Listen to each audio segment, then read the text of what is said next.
Park City is seeing the same issues that any resort community does, and that's you have very limited space and a lot of people that want to live here and a service-based economy. We really have a huge need for workforce housing, and I think people get a little nervous when we say workforce and they're like, oh well, just all the seasonal employees, but it's really everybody that it takes to make a town run. Yeah, I think initially you hear either low income or you hear affordable, and I think all of a sudden it puts up a red flag saying, what is that? What does that look like? I have no idea what that means. And then you see some of the projects that the city and the other folks in town have put together.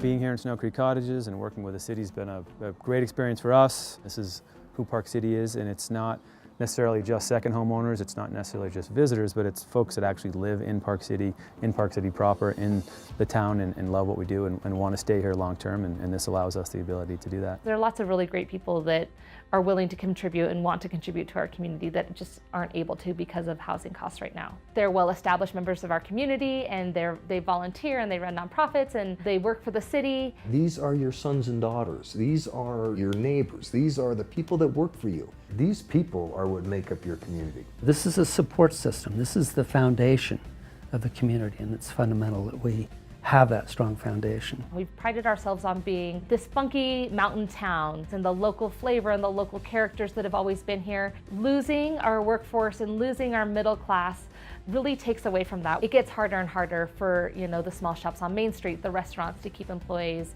and the cost of goods and services will likely go up as a result. We don't want to become a community where the lights go on for a few weeks in the winter and then shut off and then come back on for a few weeks in the summer. And when you have housing issues of the magnitude that we have in Park City, what it does is it creates a whole host of other issues. There's no mystery why our traffic is out of hand when we have to import 2,000 or 3,000 workers every day, not to mention parking, wage escalation, employee generation, just a host of issues that surround this. We know that supporting every opportunity that we can find for that cross-section of housing that we need will begin to ease those other issues. The council is attacking this as a group, and we wanted to return to that completeness that this town really once was. A more complete community, more complete cross-section of people, more complete opportunities, more complete representation. We are looking to attack this. $40 million has been budgeted towards affordable housing over the next 5 years,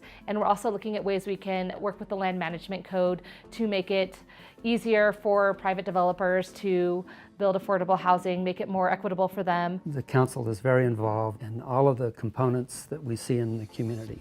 Opportunities for parcels that have been sitting idle. We've engaged in acquiring the properties, which is where some of this $40 million is going to. And now we're going to engage in actually evolving and developing and completing some of those units. And I think there's a lot of passion and support in the community to make sure that we stay a real town. So we need to think of ourselves as being a part of the whole and not just the individual. We want to make sure that we get that a broader cross-section of people coming back to the community, because I think it's a better lifestyle.